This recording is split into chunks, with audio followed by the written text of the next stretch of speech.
ਸਤਿ ਸ਼੍ਰੀ ਅਕਾਲ, ਨਮਸਕਾਰ। ਤੁਸੀਂ ਦੇਖ ਰਹੇ ਹੋ ਸਾਂਝਾ ਟੀਵੀ। ਮੈਂ ਹਾਂ ਤੁਹਾਡੇ ਨਾਲ ਅਰਸ਼ਦੀਪ ਤੇ ਤੁਹਾਡਾ ਸਾਰਿਆਂ ਦਾ programme way to go the complete immigration solution ਦੇ ਵਿੱਚ ਸਵਾਗਤ ਹੈ।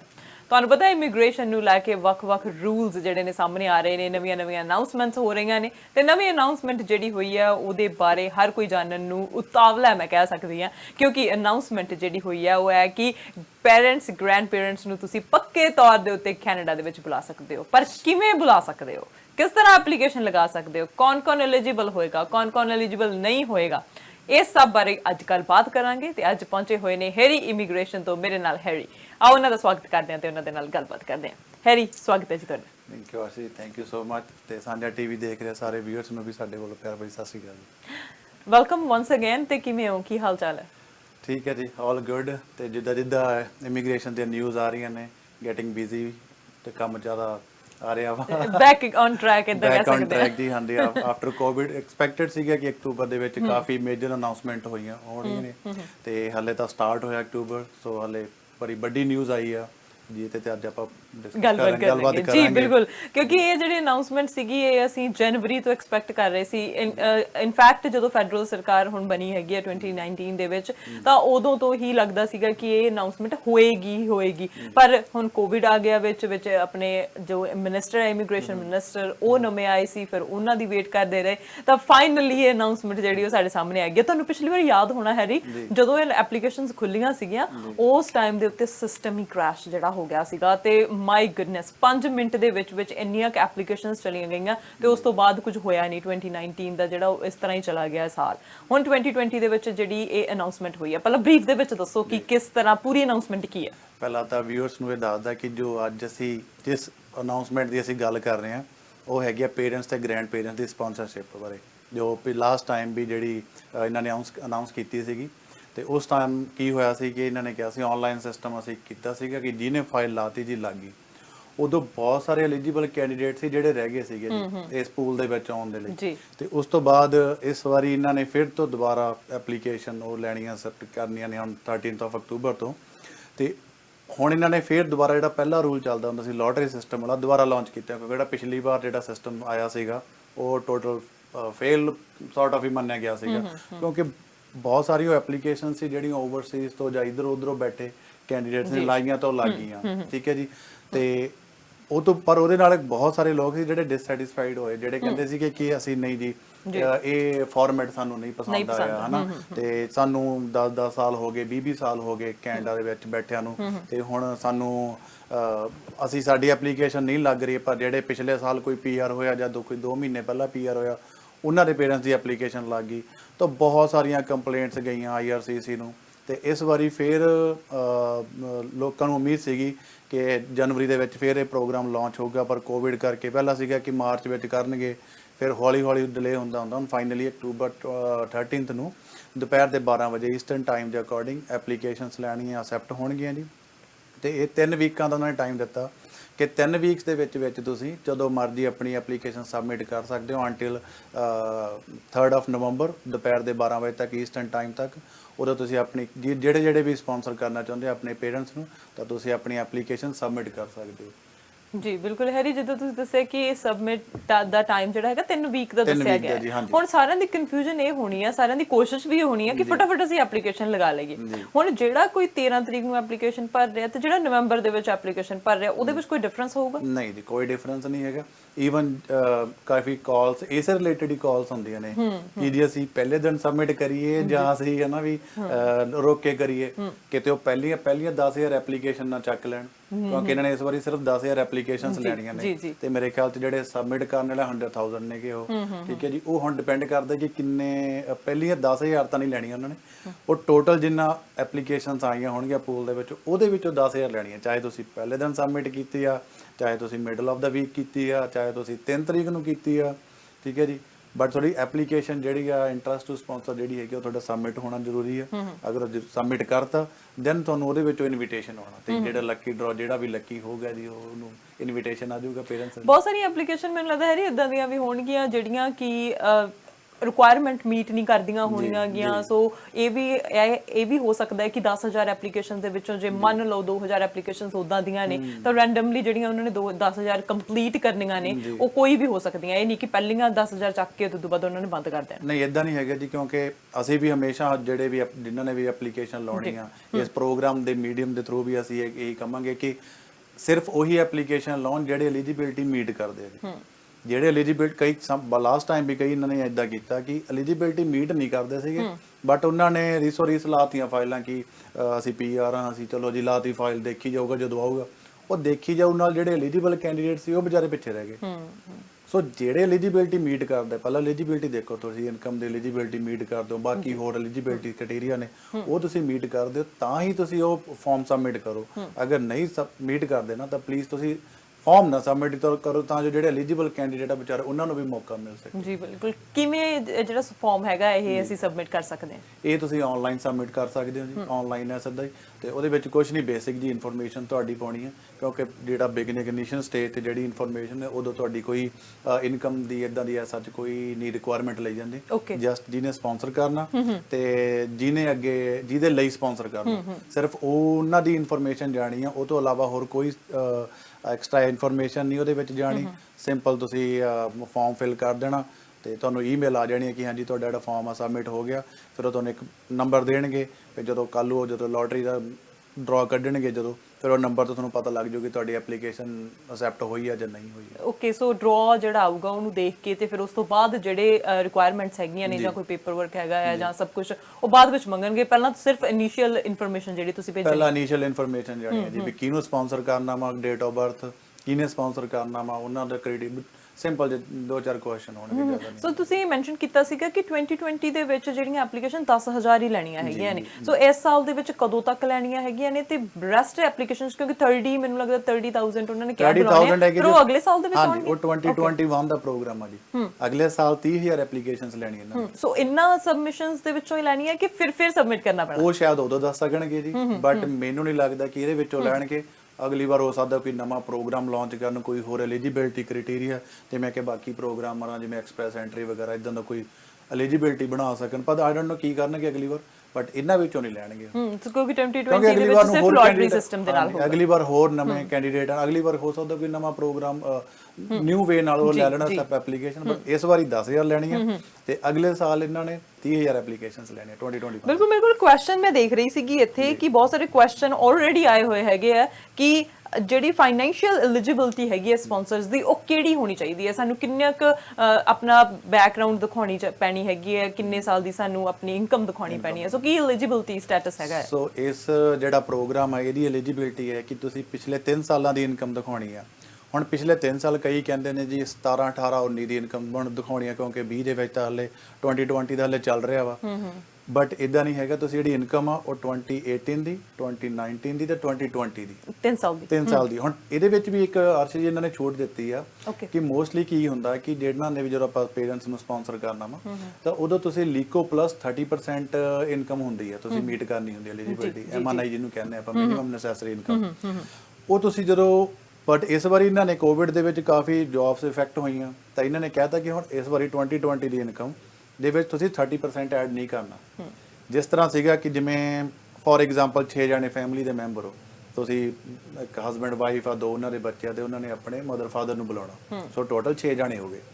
6 ਜਣਿਆਂ ਦੀ ਇਨਕਮ ਜਿਹੜੀ ਕਿ 2019 ਦੇ ਵਿੱਚ ਮੇਰੇ ਖਿਆਲ 'ਚ $80,000 ਸੀਗੀ ਉਹ, ਤੇ ਇਸ ਵਾਰੀ ਉਹ 60,000 ਹੀ ਰਹਿ ਗਈ ਜਿਹੜੀ 2020 ਦੀ ਇਨਕਮ ਆ। ਕਿਉਂਕਿ ਜੇ ਉਹਦੇ ਵਿੱਚ ਵੀ ਇਹ 30% ਹੋਰ ਐਡ ਕਰਦੇ ਤਾਂ ਮੇਰੇ ਖਿਆਲ 'ਚ 85,000 ਲਗਭਗ ਚਲੇ ਜਾਂਦੀ ਸੀ। ਤਾਂ ਉਹ ਬੜੀ ਵੱਡੀ ਛੂਟ ਮਿਲ ਗਈ, ਉਹਦੇ ਨਾਲ ਕਾਫੀ ਲੋਕ ਐਲੀਜੀਬਲ ਹੋ ਗਏ। ਉਹ ਇਹਨਾਂ ਨੇ 30% ਵਾਲਾ ਕ੍ਰਾਈਟੇਰੀਆ ਜਿਹੜਾ 2020 ਦੀ ਇਨਕਮ ਤੇ ਸੀਗਾ ਡਿਊ ਟੂ ਕੋਵਿਡ ਉਹ ਹਟਾਤਾ। ਸੋ ਹੁਣ ਤੁਸੀਂ 18 ਦੀ, 19 ਦੀ ਤੇ 20 ਦੀ ਇਨਕਮ ਦਿਖਾਉਣੀ ਹੈ। ਐਲੀਜੀਬਿਲਟੀ ਦੀ ਅਸੀਂ ਗੱਲ ਕਰ ਰਹੇ ਹਾਂ, ਫਾਈਨੈਂਸ਼ੀਅਲ ਐਲੀਜੀਬਿਲਟੀ ਤਾਂ ਇਹ ਫਾਈਨੈਂਸ਼ੀਅਲ ਐਲੀਜੀਬਿਲਟੀ ਹੈ। ਇਹ ਤੋਂ ਇਲਾਵਾ ਜਿਹੜੀ ਐਲੀਜੀਬਿਲਟੀ ਹੋਰ ਆ ਕਿ ਤੁਸੀਂ 18 ਸਾਲ ਦੇ ਹੋਣੇ ਚਾਹੀਦੇ ਹੋ, ਕੈਨੇਡੀਅਨ PR ਦਾ ਸਿਟੀਜ਼ਨ ਹੋਣੇ ਚਾਹੀਦੇ ਹੋ, ਵੈਸੇ ਤੁਹਾਡੇ ਤੇ ਕੋਈ ਕੇਸ ਨਾ ਹੋਵੇ, ਤੁਸੀਂ ਬੈਂਕ ਕਰਪਸੀ ਨਾ ਕੀਤੀ ਹੋਵੇ, ਕਦੇ ਜੇਲ੍ਹ ਨਾ ਗਏ ਹੋਵੋ, ਠੀਕ ਹੈ ਜੀ, ਕੋਈ ਹੋਰ ਕ੍ਰਿਮੀਨਲ ਆਫੈਂਸ ਨਾ ਕੀਤਾ ਹੋਵੇ, ਕੋਈ ਇਮੀਗ੍ਰੇਸ਼ਨ ਲੋਨ ਦਾ ਡਿਊ ਹੋਵੇ। ਸੋ ਇਹ ਸਾਰੀ ਐਲੀਜੀਬਿਲਟੀ ਅਗਰ ਤੁਸੀਂ ਇਹ ਚੀਜ਼ਾਂ ਤੋਂ ਭਰੇ ਹੋ ਤੇ ਤੁਹਾਡੀ ਫਾਈਨੈਂਸ਼ੀਅਲ ਤੁਹਾਡਾ ਗੁੱਡ ਆ, ਤੁਸੀਂ ਕਰ ਸਕਦੇ। ਐਲੀਜੀਬਲ ਕਿਹੜੇ ਨਹੀਂ ਹੋ ਸਕਦੇ? ਕਿਹੜੇ ਨਹੀਂ ਹੋ ਸਕਦੇ, ਜਿਹੜਾ ਕਦੇ ਕੋਈ ਜੇਲ੍ਹ ਗਿਆ ਹੋਊਗਾ ਜੀ। ਸੇਮ ਥਿੰਗ ਹੀ ਹੋਗੀ ਵੀ ਇਹ ਹੈ ਕਿ ਜਿਹੜੇ ਸਿਰਫ ਪੀਆਰ ਹੈਗੇ ਨੇ ਤੇ ਸਿਟੀਜ਼ਨ ਹੈਗੇ ਨੇ ਸਿਰਫ ਉਹੀ ਅਪਲਾਈ ਕਰ ਸਕਦੇ ਆ, ਅਪਲਾਈ ਕਰ ਸਕਦੇ ਆ ਆਪਣੇ ਮਮ ਡੈਡ ਨੂੰ, ਆਪਣੇ ਦਾਦਾ ਦਾਦੀ ਨੂੰ, ਨਾਨਾ ਨਾਨੀ ਨੂੰ। ਹਾਂਜੀ, ਜਿਹੜੇ ਤੁਸੀਂ ਪੇਰੈਂਟਸ ਤੇ ਗ੍ਰੈਂਡ ਪੇਰੈਂਟਸ ਜਿਹੜੇ ਬਣਦੇ ਆ ਉਹੀ ਕਰ ਸਕਦੇ। ਹੁਣ ਇੱਥੇ ਇੱਕ ਹੋਰ ਕੁਐਸਚਨ ਡਿਪੈਂਡੈਂਟ ਚਾਈਲਡ ਦਾ ਆ ਜਾਂਦਾ ਹੈਗਾ ਆ। ਸੋ ਇਸ ਦੇ ਵਿੱਚ ਜੇ ਕਿਸੇ ਦਾ ਕੋਈ ਭੈਣ ਭਰਾ 18 ਸਾਲ ਤੋਂ ਘੱਟ ਹੈਗਾ ਆ, ਉਹ ਵੀ ਐਲੀਜੀਬਲ ਹੋਏਗਾ ਅਗਰ 22 ਸਾਲ ਤੋਂ ਘੱਟ ਹੈ। ਓਕੇ, ਅਗਰ 22 ਸਾਲ ਤੋਂ ਘੱਟ ਉਹਦੀ ਏਜ ਹੈਗੀ, ਡਿਪੈਂਡੈਂਟ ਦੀ ਏਜ 22 ਈਅਰ ਜੀ, ਉਹ 22 ਸਾਲ ਤੋਂ ਅਗਰ ਘੱਟ ਦੀ ਏਜ ਆ ਤੇ ਉਹ ਫਾਈਨੈਂਸ਼ੀਅਲੀ ਉਹ ਆਪਣੇ ਪੇਰੈਂਟਸ ਤੇ ਡਿਪੈਂਡੈਂਟ ਆ ਬੱਚਾ, ਉਹਨੂੰ ਵੀ ਤੁਸੀਂ ਐਪਲੀਕੇਸ਼ਨ ਚ ਇਨਕਲੂਡ ਕਰ ਸਕਦੇ ਜੀ। ਬਿਲਕੁਲ। ਸੋ ਉਹ ਫਿਰ ਉਹ ਫੈਮਿਲੀ ਦਾ ਸਾਈਜ਼ ਵੱਡਾ ਹੋ ਜਾਊਗਾ ਜੀ। ਸੋ ਇਹ ਐਪਲੀਕੇਸ਼ਨਸ ਪਹਿਲਾਂ ਕੀ ਹੁੰਦਾ ਸੀਗਾ ਕਿ ਤੁਹਾਨੂੰ 4-4 5-5 ਸਾਲ ਵੇਟ ਕਰਨਾ ਪੈਂਦਾ ਹੁੰਦਾ ਸੀ। ਸੋ ਇਹ ਵੀ ਪ੍ਰੋਸੈਸ ਟਾਈਮ ਇੰਨਾ ਲੇਟ ਹੋਊਗਾ ਕਿ ਹਜੇ ਇਹਦੇ ਬਾਰੇ ਕੋਈ ਇਨਫੋਰਮੇਸ਼ਨ ਨਹੀਂ ਆਈ? ਕੋਈ ਕਨਫਰਮੇਸ਼ਨ ਨਹੀਂ ਜੀ, ਟੂ ਬੀ ਔਨ। ਜਿਹੜੀਆਂ ਮੇਰੀਆਂ 2019 ਦੇ ਜਨਵਰੀ ਚ ਜਦੋਂ ਪ੍ਰੋਗਰਾਮ ਨਿਕਲਿਆ ਸੀਗਾ, ਜਦੋਂ ਐਪਲੀਕੇਸ਼ਨਸ ਆਨਲਾਈਨ ਲੱਗੀਆਂ ਸੀਗੀਆਂ, ਉਦੋਂ ਸਾਡੀਆਂ ਵੀ ਐਪਲੀਕੇਸ਼ਨ ਥੋੜੀਆਂ ਨਿਕਲ ਗਈਆਂ ਸੀਗੀਆਂ ਵਿੱਚੋਂ, ਲੱਕੀਲੀ ਨਾ ਜੀ। ਉਹ ਹਾਲੇ ਤੱਕ ਜੀ ਇਹਨਾਂ ਦਾ ਕੋਈ ਆਨਸਰ ਨਹੀਂ ਆਇਆ। ਬੇਸਿਕਲੀ ਫਾਈਲ ਨੰਬਰ ਆਏ ਹੋਏ ਆ, ਪ੍ਰੋਸੈਸਿੰਗ ਚੱਲ ਰਹੀ ਹੈ, ਬਟ ਉਹ ਉਹਨਾਂ ਦਾ ਐਂਡ ਨਹੀਂ ਹੋਇਆ ਹਾਲੇ ਤੱਕ। ਤੁਸੀਂ ਲਾ ਲਓ ਸਾਹਿਬ, ਜਨਵਰੀ ਸਟਾਰਟਿੰਗ ਤੇ ਲਾਈ ਸੀ 2019 ਤੇ ਜਨਵਰੀ ਅਗਲਾ 2021 ਆਉਣ ਵਾਲਾ। ਸੋ ਜਿਹੜੀਆਂ ਕ੍ਰੈਸ਼ ਹੋਈਆਂ ਸੀ ਉਹਨਾਂ ਚ ਫਾਈਲ ਨੰਬਰ ਆ ਗਏ ਆ ਲੋਕਾਂ ਦੇ? ਹਾਂਜੀ, ਫਾਈਲ ਨੰਬਰ ਆ ਗਏ ਸੀਗੇ ਜੀ। ਸਾਡੇ ਨਾਲ ਹੀ ਆ ਫਾਈਲ, ਸਾਡੀਆਂ 2 ਐਪਲੀਕੇਸ਼ਨਸ ਉਦੋਂ ਨਿਕਲੀਆਂ ਸੀਗੀਆਂ, ਕਿਉਂਕਿ ਉਦੋਂ ਕੀ ਸੀਗਾ ਕਿ ਸਿਸਟਮ ਤੇ ਬਹਿਣਾ ਪੈਂਦਾ ਵਾ, ਕਿਹਦੀ ਐਕਸੈਪਟ ਹੁੰਦੀ ਹੈ ਕਿਹਦੀ ਨਹੀਂ ਹੁੰਦੀ, ਨੈਵਰ ਨੋ, ਹਨਾ। ਉਹ ਇਦਾਂ 3 ਐਪਲੀਕੇਸ਼ਨ ਸੀਗੀਆਂ ਸਾਡੀਆਂ ਜਿਹੜੀਆਂ ਥਰੂ ਹੋ ਗਈਆਂ ਸੀਗੀਆਂ ਜੀ। ਬਿਲਕੁਲ, ਜੇ ਤੁਸੀਂ ਸਾਡਾ ਪ੍ਰੋਗਰਾਮ ਦੇਖ ਰਹੇ ਹੋ, ਹੈਰੀ ਦੀਆਂ 2 ਐਪਲੀਕੇਸ਼ਨਸ ਪ੍ਰੋਸੈਸ ਹੋ ਗਈਆਂ। ਪਿਛਲੀ ਵਾਰ 2020 ਵਾਸਤੇ ਅਸੀਂ ਹੈਰੀ ਤੁਹਾਡੇ ਕੋਲ ਆਉਣਾ ਪੈਣਾ ਹੈਗਾ। ਇਨਫੋਰਮੇਸ਼ਨ ਕਿਹੜੀ ਹੈ? ਇਦਾਂ ਦਾ ਕੁਝ ਨਹੀਂ ਹੈਗਾ ਜੀ, ਮੇਰੇ ਕੋਲੇ ਕੋਈ ਇਦਾਂ ਦੀ ਜਾਦੂ ਦੀ ਛੜੀ ਨਹੀਂ ਹੈਗੀ ਜਿਹਦੇ ਨਾਲ ਮੈਂ ਐਪਲੀਕੇਸ਼ਨ ਨੂੰ ਪ੍ਰੋਸੈਸ ਕਰ ਦੇਣਾ। ਜੇ ਸਿੰਪਲ ਰੂਲ ਆ ਜੀ, ਪਿਛਲੀ ਵਾਰ ਤਾਂ ਸਿਸਟਮ ਓਪਨ ਹੋਇਆ ਫਟਾਫਟ, ਸਾਨੂੰ ਪਤਾ ਸੀ ਵੀ ਉਹਨਾਂ ਨੇ ਕੀ ਡਿਟੇਲ ਲੈਣੀ, ਅਸੀਂ ਆਲਰੇਡੀ ਲੈ ਕੇ ਰੱਖੀ ਸੀ। ਮਿੰਟ ਲਾਇਆ, ਫਟਾਫਟ ਸਬਮਿਟ ਕੀਤਾ ਤੇ ਡਨ ਹੋ ਗਿਆ, ਚਲੋ ਨਿਕਲ ਗਏ ਫਾਈਲਾਂ। ਇਸ ਵਾਰੀ ਇਦਾਂ ਦਾ ਕੁਝ ਨਹੀਂ, ਨੋ ਰਸ਼। 3 ਵੀਕ ਨੇਗੇ, ਆਰਾਮ ਨਾਲ ਆਪਣੀ ਐਲੀਜੀਬਿਲਟੀ ਚੈੱਕ ਕਰੋ, ਆਪਣੇ ਡਾਕੂਮੈਂਟ ਅਰੇਂਜ ਕਰੋ ਤੇ ਸਬਮਿਟ ਕਰ ਦਿਓ ਜੀ। ਜੀ ਬਿਲਕੁਲ। ਹੈਰੀ, ਆਪਾਂ ਜਿੱਦਾਂ ਗੱਲਬਾਤ ਕਰ ਰਹੇ ਸੀ ਕਿ ਮੇਰੇ ਕੋਲ ਕੁਐਸਚਨ ਹੈਗੇ ਨੇ, ਕੁਐਸਚਨ ਦੇ ਆਨਸਰ ਬਾਅਦ ਚ ਦਵਾਂਗੇ, ਪਹਿਲਾਂ ਬ੍ਰੇਕ ਲੈ ਲੈਂਦੇ ਤੇ ਬ੍ਰੇਕ ਤੋਂ ਬਾਅਦ ਵਾਪਸ ਆਵਾਂਗੇ। Way to go the complete immigration solution. ਅੱਜ ਕੱਲ੍ਹ ਬਾਤ ਹੋ ਰਹੀ ਹੈ ਜਿਹੜਾ ਨਵਾਂ ਐਪਲੀਕੇਸ਼ਨ ਲਗਾਉਣ ਦੇ ਲਈ ਕਿਹਾ ਗਿਆ ਹੈਗਾ ਕਿ ਤੁਸੀਂ ਆਪਣੇ ਪੇਰੈਂਟਸ ਤੇ ਗ੍ਰੈਂਡ ਪੇਰੈਂਟਸ ਨੂੰ ਕੈਨੇਡਾ ਦੇ ਵਿੱਚ ਪੱਕੇ ਤੌਰ ਦੇ ਉੱਤੇ ਬੁਲਾ ਸਕਦੇ ਹੋ। ਉਹਦੇ ਬਾਰੇ ਗੱਲਬਾਤ ਹੋ ਰਹੀ ਹੈ, ਗੱਲਬਾਤ ਇਸੇ ਤਰ੍ਹਾਂ ਜਾਰੀ ਰਹੇਗੀ। ਰੁਕਦੇ ਹਾਂ ਕਮਰਸ਼ੀਅਲ ਬ੍ਰੇਕ ਦੇ ਲਈ।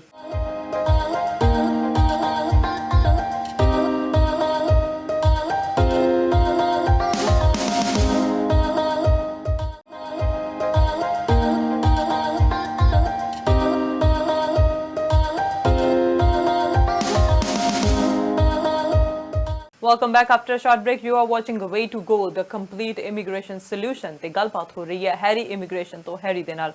ਹੈਰੀ, ਜਿੱਦਾਂ ਅਸੀਂ ਪੇਰੈਂਟ ਗ੍ਰੈਂਡ ਪੇਰੈਂਟ ਜਿਹੜੀਆਂ ਐਪਲੀਕੇਸ਼ਨਸ ਖੁੱਲ ਰਹੀਆਂ ਨੇ 13 ਤਰੀਕ ਨੂੰ, ਉਹਦੇ ਬਾਰੇ ਗੱਲਬਾਤ ਕਰ ਰਹੇ ਹੈਗੇ। ਜਿਵੇਂ ਮੈਂ ਤੁਹਾਨੂੰ ਬ੍ਰੇਕ ਤੋਂ ਪਹਿਲਾਂ ਦੱਸਿਆ ਸੀ, ਕੁਐਸਚਨ ਬਹੁਤ ਆਲਰੇਡੀ ਆਉਣ ਲੱਗ ਗਏ ਹੈਗੇ, ਕਿਉਂਕਿ ਕਈ ਲੋਕਾਂ ਨੂੰ ਕੰਸਰਨ ਹੈਗਾ, ਪੇਰੈਂਟਸ ਪਿੱਛੇ ਹੈਗੇ ਨੇ, ਇਕੱਲੇ ਹੈਗੇ ਨੇ, ਏਜਡ ਹੈਗੇ ਨੇ, ਉਹਨਾਂ ਨੂੰ ਇਦਾਂ ਹੈ ਕਿ ਅਸੀਂ ਇਕੱਠੇ ਹੋ ਜਾਈਏ, ਇੱਥੇ ਆ ਜਾਈਏ। ਬਹੁਤ ਵੱਡਾ ਕੰਸਰਨ ਹੈ ਜੀ, ਬਹੁਤ ਵੱਡਾ ਕੰਸਰਨ ਹੈ। ਜਿਹੜੇ ਕਿਉਂਕਿ ਕੈਨੇਡਾ ਵੀ ਫੈਮਿਲੀ ਰੀਯੂਨੀਫਿਕੇਸ਼ਨ ਦੇ ਵਿੱਚ ਜ਼ਿਆਦਾ ਬਿਲੀਵ ਕਰਦਾ ਨਾ, ਕਿਉਂਕਿ ਇਹਨਾਂ ਨੂੰ ਹੁੰਦਾ ਕਿ ਸਾਰੀ ਫੈਮਿਲੀ ਇਕੱਠੀ ਹੋਊਗੀ ਇੱਥੇ।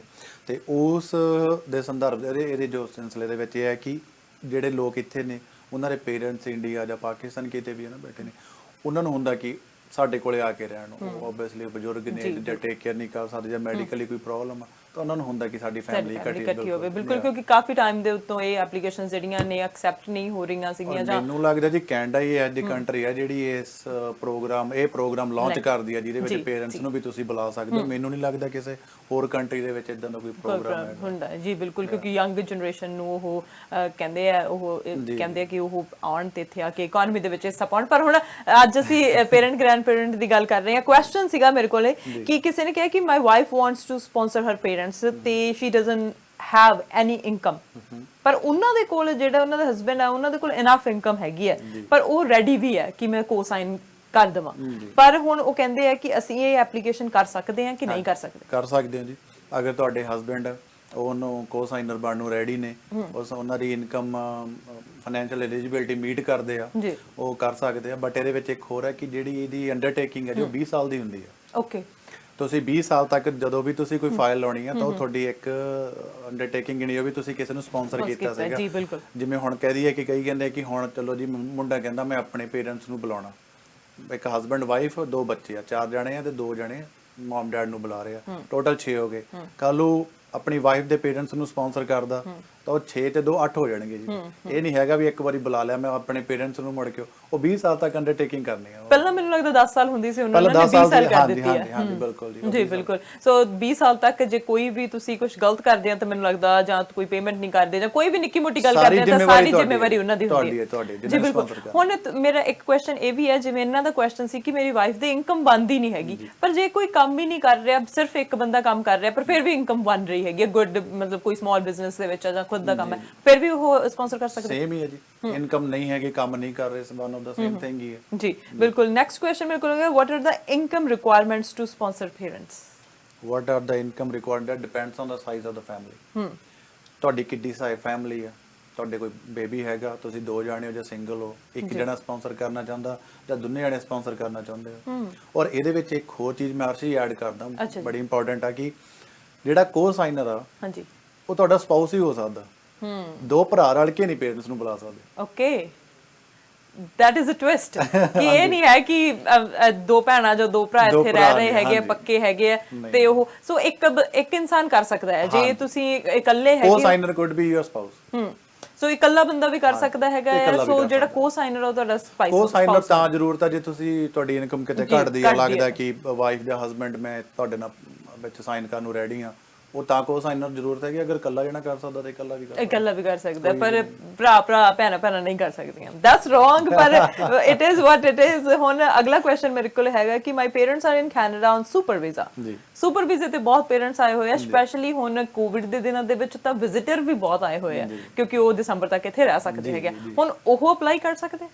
ਹਾਂਜੀ, ਜਿਹੜੇ ਇੱਥੇ ਪੇਰੈਂਟਸ ਸੁਪਰ ਵੀਜ਼ੇ ਤੇ ਨੇ ਜਾਂ ਵਿਜ਼ਟਰ ਤੇ ਕੋਈ ਵੀ ਸਟੇਟਸ ਮੈਟਰ ਕਰ ਸਕਦੇ ਆ ਜੀ, ਕੋਈ ਇਸ਼ੂ ਨਹੀਂ ਹੈਗਾ ਜੀ। ਬਿਲਕੁਲ। ਸੋ ਤੁਹਾਡੇ ਪੇਰੈਂਟਸ ਨੇਗੇ ਤੇ ਤੁਸੀਂ ਐਲੀਜੀਬਿਲਟੀ ਮੀਟ ਕਰ ਸਕਦੇ ਹੋ, ਚਾਹੇ ਉਹ ਕੈਨੇਡਾ ਦੇ ਵਿੱਚ ਜਾਂ ਕਿਸੇ ਵੀ ਵਰਲਡ ਦੇ ਕੋਰਨਰ ਦੇ ਵਿੱਚ ਹੈਗੇ, ਕਰ ਸਕਦੇ ਹੋ। ਉਹਨਾਂ ਦੀ ਕੋਈ ਇਨਐਡਮਿਸਿਬਿਲਿਟੀ ਨਾ ਹੁੰਦੀ ਹੋਵੇ, ਕੋਈ ਉਹਨਾਂ ਤੇ ਤੁਹਾਡੇ ਪੇਰੈਂਟਸ ਤੇ ਕੋਈ ਕ੍ਰਿਮੀਨਲ ਚਾਰਜ ਨਾ ਹੋਵੇ, ਕੋਈ ਮੈਡੀਕਲੀ ਇਦਾਂ ਦੀ ਕੋਈ ਬਿਮਾਰੀ ਨਾ ਹੋਵੇ ਨਾ, ਜਿਹਦੇ ਕਰਕੇ ਵੀ ਤੁਹਾਨੂੰ ਮੈਡੀਕਲ ਦਾ ਪਾਸ ਕਰ ਸਕੋ ਜੀ। ਉਹ ਚੀਜ਼ ਨਹੀਂ ਹੋਣੀ ਚਾਹੀਦੀ, ਅਦਰਵਾਈਜ਼ ਕੋਈ ਇਸ਼ੂ ਨਹੀਂ ਹੈ, ਕੋਈ ਇਸ਼ੂ ਨਹੀਂ ਹੈਗਾ। ਸੋ ਤੁਸੀਂ ਜਿਹੜਾ ਹੈ ਉਹ ਕਰ ਸਕਦੇ ਹੈਗੇ ਹੋ। ਅਗਲਾ ਕੁਐਸਚਨ ਹੈਗਾ, is there any difference if I apply on first day or I can apply on the last day as well? So ਆਪਾਂ ਪਹਿਲਾਂ ਡਿਸਕਸ ਕਰ ਚੁੱਕੇ ਹੈਗੇ ਆ, ਸੋ ਇਟ ਡਸਨਟ ਮੈਟਰ ਕਿ ਤੁਸੀਂ ਪਹਿਲੇ ਦਿਨ ਕਰ ਰਹੇ ਹੋ ਜਾਂ ਲਾਸਟ ਡੇ ਅਪਲਾਈ ਕਰ ਰਹੇ ਹੋ। ਕੋਈ ਪੈਨਿਕ ਹੋਣ ਦੀ ਜ਼ਰੂਰਤ, ਦੇਖੋ ਪੈਨਿਕ ਹੋਣਗੇ ਬਿਲਕੁਲ, ਕਿਉਂਕਿ ਇਹ ਹਿਊਮਨ ਨੇਚਰ ਹੈ ਜੀ, ਇਹਨੂੰ ਚੇਂਜ ਨਹੀਂ ਕੀਤਾ ਜਾ ਸਕਦਾ। ਮੈਨੂੰ ਨਹੀਂ ਲੱਗਦਾ, ਕਿਉਂਕਿ ਹੁਣ ਮੇਰੇ ਕੋਲੇ ਵੀ ਜਿਹੜੀਆਂ ਐਪਲੀਕੇਸ਼ਨਸ ਆ ਰਹੀਆਂ ਨੇ ਉਹਨਾਂ ਦੀਆਂ ਸਖਤ ਹਦਾਇਤਾਂ ਨੇ ਜੀ, ਪਹਿਲੇ ਦਿਨ ਲਾ ਦਿਓ ਜੀ। ਮੈਂ ਕਿਹਾ ਜੀ ਵੀ ਕੋਈ ਡਿਫਰੈਂਸ ਤਾਂ ਹੈ ਨਹੀਂਗਾ, ਨਹੀਂ ਜੀ ਸਾਡੀ ਸੈਟੀਸਫੈਕਸ਼ਨ ਲਈ ਤੁਸੀਂ ਪਲੀਜ਼ ਪਹਿਲੇ ਦਿਨ ਹੀ ਸਬਮਿਟ ਕਰੋ। ਹੁਣ ਕਿਵੇਂ ਨਾ ਕਰੀਏ? ਸਬਮਿਸ਼ਨ ਤੋਂ ਬਾਅਦ ਵੀ ਕੋਈ ਕੋਡ ਆਏਗਾ ਕਿ ਜੇ ਹਜੇ ਉੱਥੇ ਪਤਾ ਲੱਗੂਗਾ, ਈਮੇਲ ਆਊਗੀ ਕਿ ਸਬਮਿਟ ਹੋ ਗਈ, ਤੁਸੀਂ ਸਬਮਿਟ ਹੋ ਗਈ ਹੋਈ ਆ। ਫਿਰ ਲਾਸਟ ਟਾਈਮ ਵੀ ਇਦਾਂ ਹੋਇਆ ਸੀ ਕਿ ਜਿਨ੍ਹਾਂ ਨੇ ਸਬਮਿਟ ਕੀਤੀਆਂ ਸੀ, ਜਿਵੇਂ ਅਸੀਂ ਸਬਮਿਟ ਕੀਤੀਆਂ ਸੀ, ਸਾਨੂੰ ਰਾਈਟ ਅਵੇ ਈਮੇਲ ਆ ਗਈਆਂ ਸੀਗੀਆਂ ਕਿ ਤੁਹਾਡੀ ਫਾਈਲ ਜਿਹੜੀ ਸਬਮਿਟ ਹੋ ਗਈ ਹੈ। ਕਈਆਂ ਦੀ ਓਪਨ ਹੀ ਨਹੀਂ ਹੋਈਆਂ ਸੀ ਵੈਬਸਾਈਟਸ, ਬਹੁਤ ਜਗ੍ਹਾ ਹੋਇਆ ਜੀ। ਮੁੜ ਕੇ ਕਈ ਟੈਕਨੀਕਲ ਇਦਾਂ ਦੇ ਗੁਰੂ ਗਿਆਨੀ ਨਿਕਲ ਆਏ, ਉਹ ਕਹਿੰਦੇ ਜੀ ਨਹੀਂ ਤੁਸੀਂ ਆਹ ਬਰਾਊਜ਼ਰ ਨਹੀਂ, ਆਹ ਬਰਾਊਜ਼ਰ ਵਰਤਣਾ ਸੀ, ਆਹ ਨੈਟਵਰਕ ਨਹੀਂ ਵਰਤਣਾ ਸੀ, ਆਹ ਨੈਟਵਰਕ ਵਰਤਣਾ ਸੀ, ਤੁਸੀਂ ਤੁਸੀਂ ਵਿੰਡੋ ਵਾਲੇ ਤੇ ਤੁਸੀਂ ਮੈਕ ਵਰਤਣਾ ਸੀ, ਇਦਾਂ ਦਾ ਕੁਝ ਹੱਥ ਨਾ ਪਹੁੰਚੇ ਥੂ ਕੜੀ। ਸੋ ਲਾਸਟ ਕੁਐਸਚਨ ਮੇਰੇ ਕੋਲ ਹੈਗਾ, I am a Canadian citizen and my wife is a US citizen ਜੀ, ਸੋ ਉਹ ਅਪਲਾਈ ਕਰ ਸਕਦੇ? ਉਹਨਾਂ ਨੇ ਕਿਹਨੂੰ ਕਰਨਾ ਵਾ? And can I sponsor her mother? ਉਹਦੀ ਮਦਰ ਨੂੰ? ਨਹੀਂ ਜੀ, ਯੂਐਸ ਸਿਟੀਜ਼ਨ ਨਹੀਂ ਜੀ। ਸੋ ਕਿਉਂਕਿ ਉਹ ਸਿਟੀਜ਼ਨ ਨਹੀਂ ਕੈਨੇਡਾ, ਕਿਉਂਕਿ ਜਿਹਨੂੰ ਤੁਸੀਂ ਸਪਾਂਸਰ ਕਰਨਾ, ਜਿਨ੍ਹਾਂ ਦੇ ਪੇਰੈਂਟ ਜਾਂ ਗ੍ਰੈਂਡ ਪੇਰੈਂਟ ਨੂੰ, ਉਹ ਕੈਨੇਡਾ ਦੇ ਸਿਟੀਜ਼ਨ ਜਾਂ ਪਰਮਨੈਂਟ ਰੈਜ਼ੀਡੈਂਟ ਹੋਣੇ ਚਾਹੀਦੇ ਆ।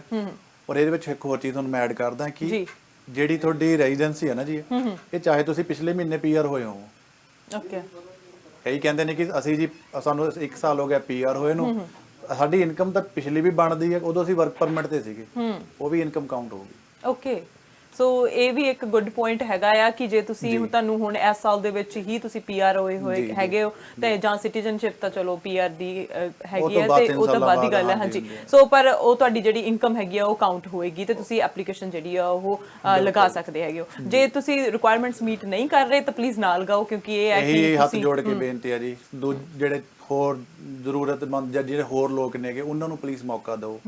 ਬਹੁਤ ਸਾਰੇ ਇਦਾਂ ਦੇ ਨੇ ਜਿਨ੍ਹਾਂ ਦੇ ਪੇਰੈਂਟਸ 10-10 15-15 ਸਾਲ ਹੋ ਗਏ, ਜਿਹੜੇ ਇਹਨਾਂ ਨੂੰ ਇੱਥੇ ਪੀਆਰ ਸਿਟੀਜ਼ਨ ਹੋਇਆ ਨੂੰ ਸੈਟਲ ਹੋਇਆ ਨੂੰ, ਉਹਨਾਂ ਦੀ ਪੇਰੈਂਟਸ ਦੀ ਐਪਲੀਕੇਸ਼ਨਾਂ ਰਹਿ ਗਈਆਂ। ਜਿਹੜੇ ਹਲੇ ਹੁਣੇ ਰੀਸੈਂਟਲੀ ਪੀਆਰ ਹੋਏ ਸੀਗੇ ਉਹਨਾਂ ਦੇ ਪੇਰੈਂਟਸ ਦੀ ਇਨਵੀਟੇਸ਼ਨ ਆ ਗਏ। ਹੁਣ ਜਿਹੜੇ ਪਹਿਲਾਂ ਬੈਠੇ ਸੀਗੇ ਵਿਚਾਰੇ, ਉਹ ਓਬਵੀਅਸਲੀ ਗੁੱਸਾ ਤਾਂ ਹੋਊਗਾ ਹੀ ਕਿਸੇ ਤਰੀਕੇ ਨਾਲ ਨਾ, ਵੀ ਸਾਡੇ ਪੇਰੈਂਟਸ ਨੂੰ ਕਿਉਂ ਨਹੀਂ ਮੇਬੀ ਇਨ ਫਿਊਚਰ ਕੋਈ ਇਦਾਂ ਦਾ ਕ੍ਰਾਈਟੇਰੀਆ ਕਰਨ ਕਿ ਹਾਂਜੀ ਤੁਹਾਡੀ ਇਨਕਮ ਦਾ ਲੈਵਲ ਹਾਈ ਕਰ ਦੇਣ ਜਾਂ ਵਟਐਵਰ, ਜਾਂ ਤੁਸੀਂ ਕਿੰਨੇ ਪੁਰਾਣੇ ਹੋ ਸਕਦਾ ਇਦਾਂ ਦਾ ਕੁਝ ਹੋਵੇ, ਕੋਈ ਇਦਾਂ ਦੀ ਆਪਸ਼ਨ ਆ ਜਾਵੇ। ਬਟ ਰਾਈਟ ਨਾਓ ਤਾਂ ਲੋਟਰੀ ਸਿਸਟਮ ਆ ਜੀ, ਜਿਹਦੀ ਲੋਟਰੀ ਲੱਗ ਗਈ ਜੀ।